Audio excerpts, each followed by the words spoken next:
And I thought maybe I would get started by playing just a very short clip because even though Marcus Garvey was really known for his oratory, there aren't any recordings of him that are still left. There's only two very short audio clips, and I wanted to play one of those so you can get a sense of what his voice sounded like. And this is also a kind of a cool clip because he's explaining briefly what the Universal Negro Improvement Association is.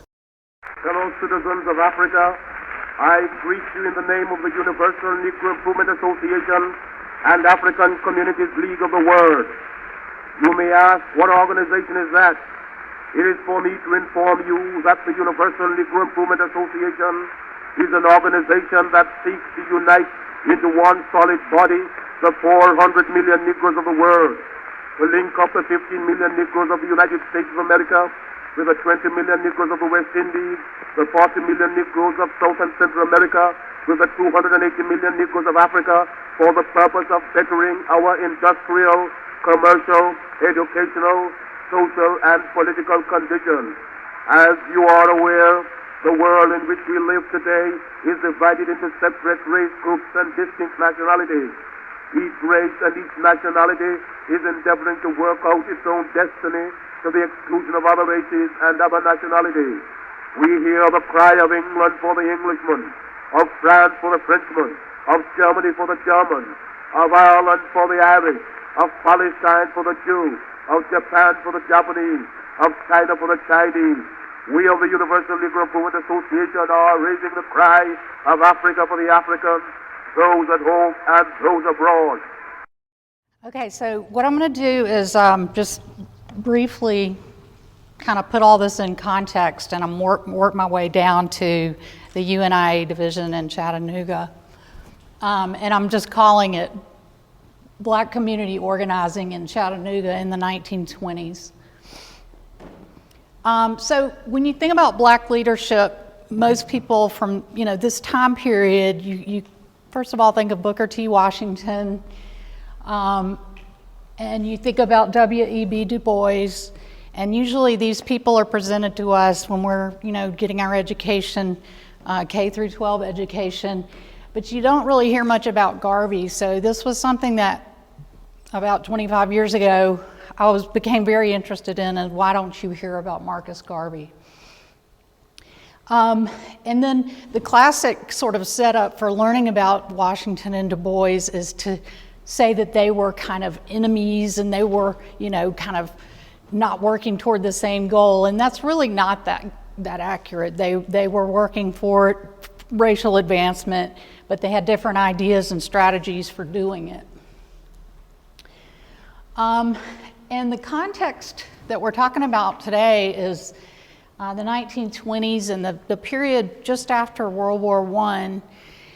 And these are the factors, I think, that really propelled the Garvey movement, as well as Black organizing in general.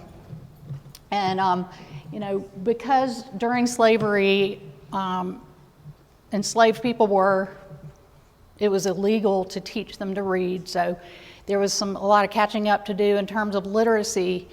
And so that was, literacy within the Black community was growing, and really the only people that weren't literate at this point were people who had to work rather than take time out to go to school. There was also some really interesting and good newspapers. The Black press was incredibly important in spreading information and ideas, and most churches and towns and everywhere that had their own Black newspaper, but there were certain ones that were national editions, and you've probably heard of the Chicago Defender, which was really the biggest Black national newspaper during this period. Another one that you might not have heard of is the Negro World newspaper, and this was the Garvey newspaper, and it circulated not just around the United States, but it also circulated in Africa, in the West Indies, in South America, even as far as Australia, and anywhere where Black people were. Another thing that's really big during the 20s is this is a period of the Great Migration. Most black people were living in the South prior to that. But you had about 1/10 of the black population in America is going to shift from the rural ex-Confederate states, the southern states, into northern cities like Philadelphia, New York, and even later on places like Detroit and Chicago and even Los Angeles. Another thing that's happening during this time period is a really substantial black middle class is emerging, and so you're seeing prosperous African Americans who are highly educated, have money, own their homes, own land, own businesses, and so there's kind of a critical mass going on within the black community. But at the same time, this is also the height of the Jim Crow era where segregation was legal, and African Americans were in the law legally placed in second-class citizen status. And then also in correlation with the Great Migration and the movement of black people all around, you have a resurgence of the Ku Klux Klan. So this is a really dynamic and interesting time in African American history. And some of you may be familiar with Jacob Lawrence, the artist, who did a 40-panel series of various things, but he has, it's called the Migration Series, and I just picked out a couple of these. These are people huddling into the train station to go to Chicago, New York, and St. Louis. And then this is another one of my favorites from the Migration Series by Jacob Lawrence. My book, I'll also have a Jacob Lawrence panel from the Great Migration Series on the cover. So now to talk about Garvey and his place in all of this. This is one of the best, I think, one of the best photo portraits of Marcus Garvey. And he founded this organization called the Universal Negro Improvement Association. He was from Jamaica. So he was, Jamaica was not an independent country at the time. It was part of the British Empire. So he was a subject of the British Empire. And in some ways that gave him protection when he traveled around because he was a British subject. He traveled a lot in the Caribbean and Central America, in Europe. And he sort of saw what was going on with people of African descent all over the world, and he didn't really like what he saw. And so he had sort of a global perspective on what the problems were for people of African descent. He came to the United States, and he found this country so ripe that he decided to reestablish his organization here, based in New York City and Harlem, to publish his newspaper, The Negro World, from here, and for that to be the headquarters of the organization, and that's around 1916. Now, just a little bit about the UNIA. Most of this you may already know, and it may be pretty obvious, but it's important to think about how this is different from the way other black people are organizing. And most important kind of thing to know is that this was an organization for people of African descent. If you were not of African descent, you could not be a member of the UNIA.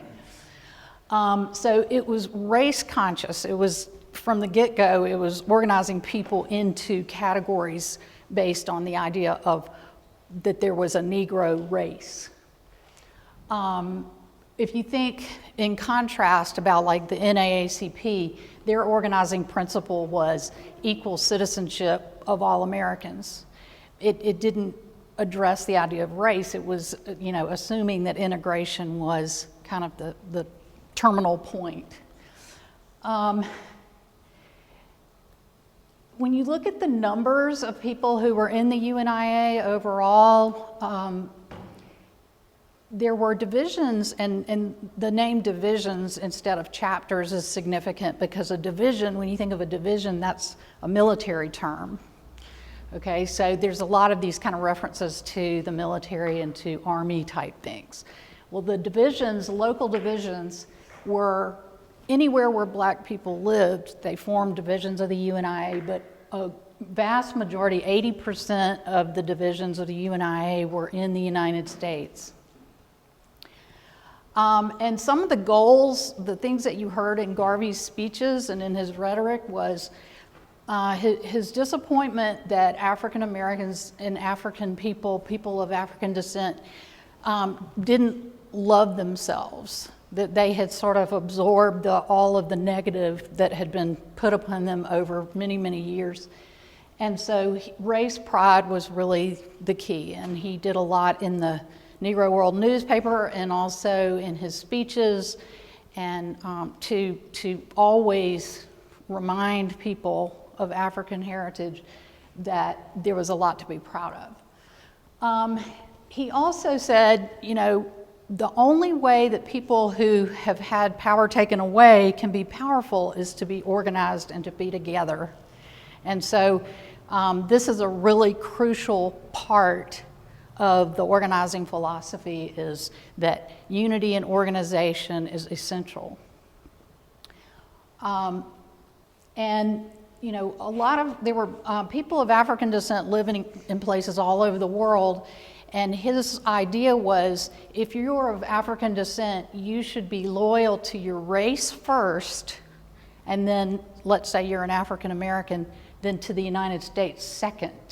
So your primary loyalty is to your race. And so these are features of what we know as black nationalism, right? Other features that are found in, like, Booker T. Washington's philosophy and others before him are things like, you know, own your own land, own your own home, own your own business, this idea of economic independence. Don't work for other people, don't rent a home from other people if you can avoid it, and because if you do, you are not economically independent. You don't control your own destiny. And then as an organization, he talked a lot about, it's really social entrepreneurship, which I'll mention it again in a minute. And then of course, separatism for people of African descent to not only not try to, but not even want to be part of white society. The other kind of long-term universal goal of the UNIA was to free Africa from European colonialism. And in the 1920s, there were very few places in Africa. Only Ethiopia was an independent country at that time in Africa. And you're going to see all of that's going to change when you get to 1980. All of Africa is independent. And he called this idea African redemption, redeeming Africa for the African people. And even though Garveyism is portrayed heavily as a Back to Africa movement, this is really not what it was. There were some people that were going to go back to Africa to kind of help free Africa, but it wasn't the idea that every person would go back. So just a word about this idea of social entrepreneurship. When you look at the Black Panthers and you look at even a lot of organizations today, it's very anti-capitalist. It sees how the capitalist system exploits people, and especially people of color. Garvey has been portrayed by some historians as kind of the ultimate capitalist. You know, he wanted to create businesses and he wanted to create a steamship line, but it was never about financial profit. It was never about economic profit. It was about social profit. It was a way for Black people to invest and use their money and give back to the community for the betterment of the community as a whole. So some of the businesses that the UNIA had as you know, part of the organization were, the most famous, of course, was the Black Star Steamship Line, which you could only buy stock in the Black Star Line if you were black. Okay, so that's not how capitalism works, right? The universal factories, like things like clothing factories, factories that made black dolls, millineries that made hats, and then there were, in rural areas, communal farms, restaurants, UNIA laundries, and also social services. Anybody who was a member of the UNIA got $75 when they died for a death fee. This is in Harlem, the Black Star Line headquarters. And so who was attracted to the UNIA and who joined the UNIA? It was what I found especially to be true in the South was it was typically not this emerging black middle class. It was working class people, low income people, people who were poor and exploited by the existing system.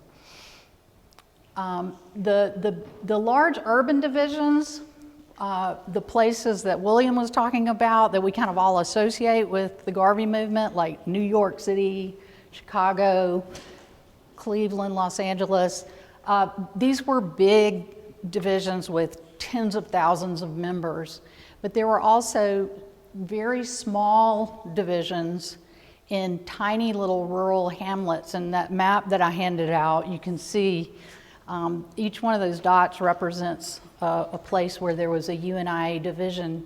And if you know anything about the Arkansas, Mississippi Delta right around Memphis there, you know that those areas were very rural agricultural areas, and there were literally dozens of UNIA divisions there. So just a few pictures. I think that photographs help us to kind of transport ourselves back to that time, because sometimes it's very difficult to put yourself in the shoes of somebody living in the 1920s. So I just have a few photographs of people in Tennessee. This is actually just in the Arkansas Delta, just beyond Memphis. And these are timber workers, and you can't see it, but can you see what she has on her hip there? She's packing heat. She's got a gun. And I like this photograph because it's a family, and the young woman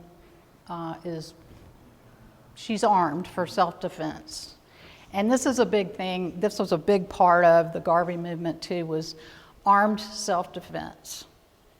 The 1920s, the phenomenon of lynching was beginning to taper off, but over the previous 40 to 50 years, over 3,000 people had been lynched in the South. This is a UNIA organizer also in the Memphis area, Britt McKinney. He was a minister, an itinerant minister, and he took the Garvey message around with him to his churches.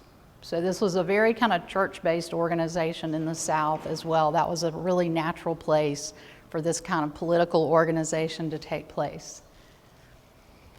This is a kind of a group picture of the UNIA leadership in Harlem. And you can see, that's Garvey right there, and that's him in his full dress uniform. He was the President General, the Provisional President of Africa. That was his title. And all of these other men who are wearing uniforms are members of the Universal African Legions, which was the military or paramilitary wing of the UNIA. Garvey had a lot of detractors, and this is one of the big reasons why we don't know much about him, is because all these other groups did their best to destroy him, to get him kicked out of the United States, to destroy the movement, and also to destroy his reputation and memory after he was deported and exiled from the United States. So you had the integrationist types, the socialists, some of the biggest journalists. Robert Abbott was the editor of the Chicago Defender.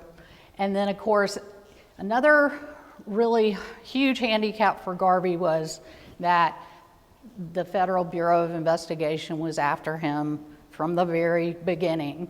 And ironically, this is where we get a lot of our evidence about the Garvey movement is from the FBI reports of activities that were going on, what he was doing, what his helpers were doing, what the different divisions in different places were doing. This is also a time, 1919 is known as the time of the first Red Scare. So this is right after the Bolshevik Revolution in Russia. So there's this intense paranoia that Bolshevik or communist ideas are going to creep into this very, very capitalist industrial country. And so, as you probably know, anybody who they couldn't pin something on, they would just accuse them of being a communist. This is a photograph, and I'm sorry that it's not a little brighter, but I wanted you to see the different auxiliaries of the UNIA. This is a UNIA division, and they're holding a portrait of Marcus Garvey, and you notice the women are wearing all white, and these are the Black Cross nurses. Okay, this is named after the Red Cross, right? Kind of a play on words. And nursing, because Black people were not allowed to be treated in white hospitals, nursing was an essential service that the Black Cross nurses of the UNIA could perform. Some of the men you see are wearing the uniforms of the Universal African Legions, so they are soldiers of the UNIA.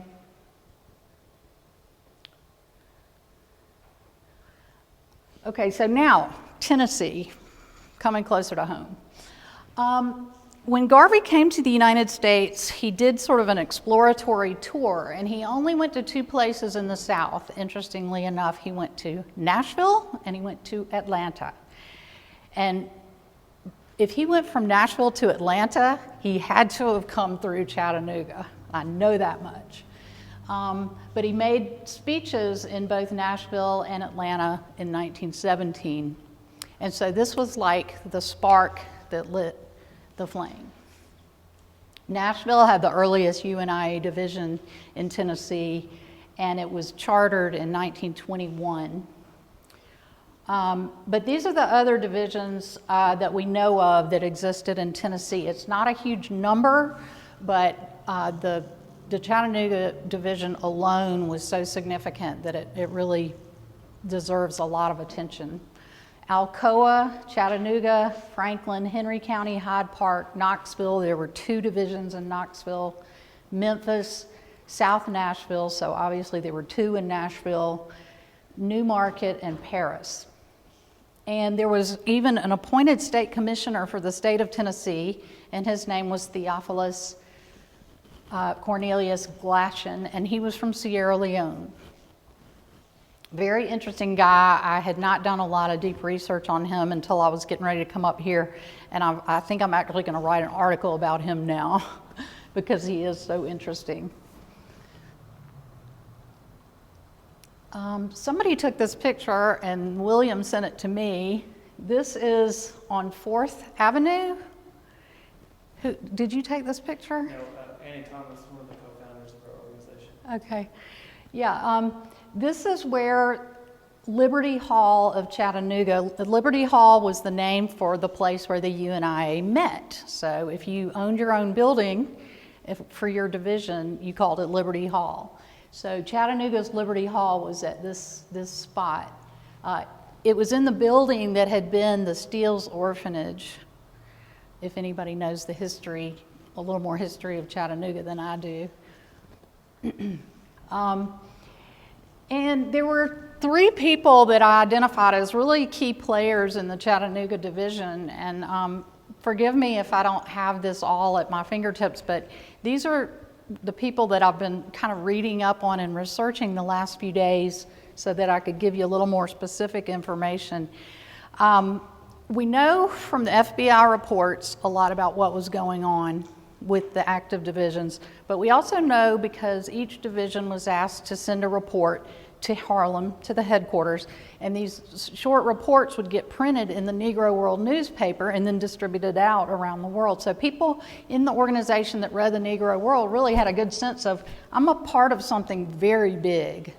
I'm part of something that's going on in Cuba and in Panama and in British Guiana and going on in West Africa and South Africa and, you know, all over the world.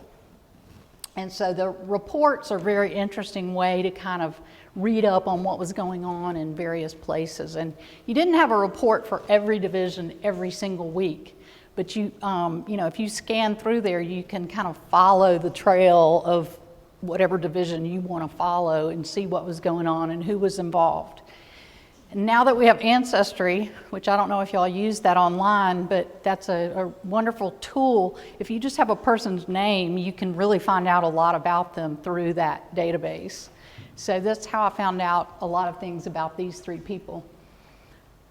Okay, so Miss Minerva Alexander was 16 years old. She lived with her sister, her mother, and her grandmother. And I looked up their address. They lived somewhere in downtown Chattanooga. And neither the grandmother nor the mother were literate. And this is not all that surprising because they had the grandmother was a washerwoman and the mother was, I think she was a domestic. But these were jobs that were very demanding, and maybe they just had not had the opportunity to get a school education. But they were keeping the two girls in school, 16 and 17 years old. They were in the census, they were in school, they could read and write, and obviously the women in their family were making sure that they got the education. Miss Minerva Alexander ended up being the recording secretary for the UNIA division in Chattanooga. So her name appears almost weekly in the Negro World newspaper because she was filing these reports. Emory Bailey was born in Georgia, and I've kind of learned that just in the last few days. A lot of people who live in Chattanooga have moved here from North Georgia, right? It's kind of more a part of Georgia almost than part of Tennessee, it seems like. And the railroad connection to Atlanta really solidifies that too. Well, Emory Bailey was born in Georgia and at some point moved into Chattanooga, and he was working on the Nashville and Chattanooga and St. Louis Railway. And I know there were lots of different railway companies here, so railroad type work was really hard work, and a lot of black men did that type of really heavy labor in the 1920s. Emory Bailey was also the man who was a UNIA member who was in the process of acquiring 200 what were probably World War I vintage, what they called repeating rifles. So he was basically the person who was acquiring arms for the UNIA division and the Universal African Legions in Chattanooga. And then Milton Minyard was a very interesting and enigmatic character. He, in a lot of the records, he claims he was from Ohio, and in some of the records it says he's from Chicago, but he was from Sumter County, Georgia. He was an orphan. He and his three brothers and sisters were orphaned at a very young age. So, you know, I'm making lots of presumptions here, but this is sort of investigative work. My guess is that they were orphaned and they ended up being put together with another family who were farmers, and they were farm people who didn't have education of their own, and they were using and keeping these children, but also requiring them to work for their keep. So these children never got to go to school. I don't think Milton Minyard liked that very much, because by the time he was about 15, he was living in Fitzgerald, Georgia, which happens to be a town where there was a UNIA division when he was there. So I think that's very interesting. I don't have any idea whether he had exposure to the UNIA being in Fitzgerald, Georgia when he was 16, but for whatever reason, in about 1925, he shows up in Chattanooga, and he says, I'm here from Chicago, and I am the president of an organization called, let me see if I can get this right, the Hamidi Young Men's Industrial Association. And I think Hamidi, I mean, it's a town in the Maldives in the Indian Ocean. I don't think it was that. I think it's Hamidi as in the Hamitic myth, or the curse of Ham sort of idea. But he ended up becoming a really important part of the UNIA division that was already here, and he was responsible for expanding it into the thousands and thousands of members. Okay, so the police raid was heavily covered in the press, and of course, if you read the white press, it was a race riot, and these people were communists, and they were spreading red propaganda. And then if you read the Negro world or the black press, they were having a peaceful meeting of the UNIA, and the police obviously decided this is too big and too powerful of an organization that's growing, and they've got to be stopped. So the division in August of 1927 had grown from really maybe 80 people or so to about 7,000 people in Chattanooga over about a 2-year period. We can kind of follow from the division reports printed in the Negro world the growth and the activities of this division. We know that they had an active wing of the Universal African Legion, so that means that the male members were basically in a paramilitary organization. And we know that they had ordered uniforms, a lot of uniforms from the New York headquarters. So not only were they a paramilitary organization, but they were wearing military uniforms, and they looked the same. My guess is, just from piecing things together, and I could be totally wrong, but I'll just put this out there as a hypothesis. I think what happened was, the police caught wind from an arms dealer that this Emory Bailey was looking for weapons to buy. He wanted 200 rifles. They also learned that the Universal African Legions in Chattanooga were wearing uniforms, and they had applied to the city of Chattanooga for a permit so that they could hold parade and so that they could drill and march in uniform.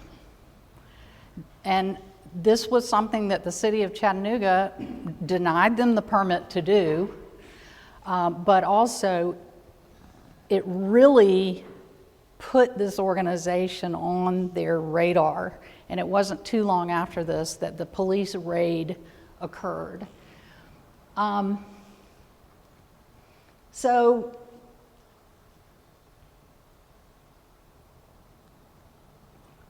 after the raid, I could tell the whole story, but I don't know, I'm just piecing it together from different newspaper articles. But what it sounded like was they were holding a meeting at their Liberty Hall on 4th Avenue. The police came into the meeting, and they were stopped by two of the Legionnaires who were armed who said, "Do you have a warrant?" And the police didn't have a warrant because there was no crime being committed, and this began a kind of a back and forth shootout. And two UNIA Legion members, Garveyites, were shot. Neither of them died, but they were both seriously wounded. One police officer was shot through the leg. He didn't die either. But one of the policemen had turned the lights out, and so there was a lot of kind of chaos, and there were women and children in the meeting, so they were trying to get people out of there, so nobody would get hurt.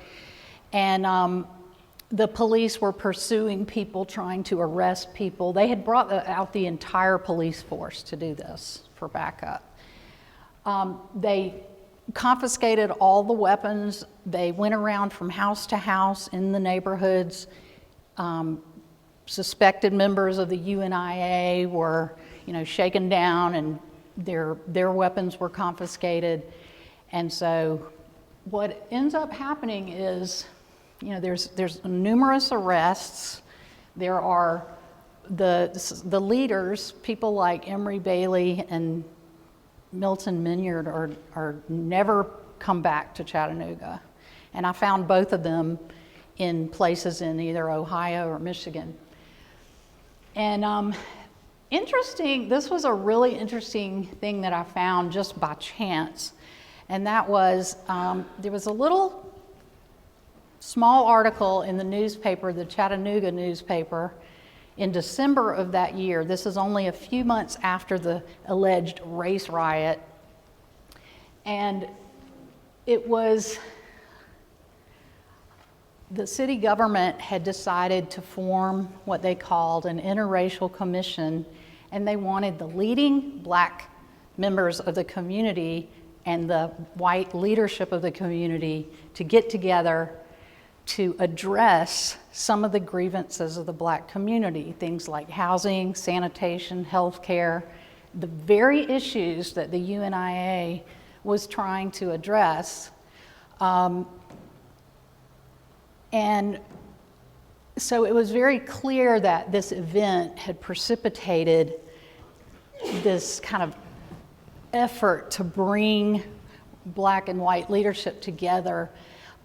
What the black leaders were told that was their mission coming out of this, the whites were supposed to improve social services and conditions in the city, but the black leaders, their mission was to develop better citizenship qualities in the black community. Now, when you think about that, what does that mean? What does better citizenship mean? Does that mean, oh no, you can't be loyal to a race-conscious organization, you have to be loyal to white America and the Jim Crow system? So that's really where I'll stop, and I'll tell you, I don't know that much other than just the research I've done in the last few days. My book really deals specifically with Georgia, Mississippi, and Arkansas, but it also gives an overview of Virginia, North Carolina, and other places. So I really appreciate you all coming out to listen to this, and I understand we're going to have a discussion, and so let's have it.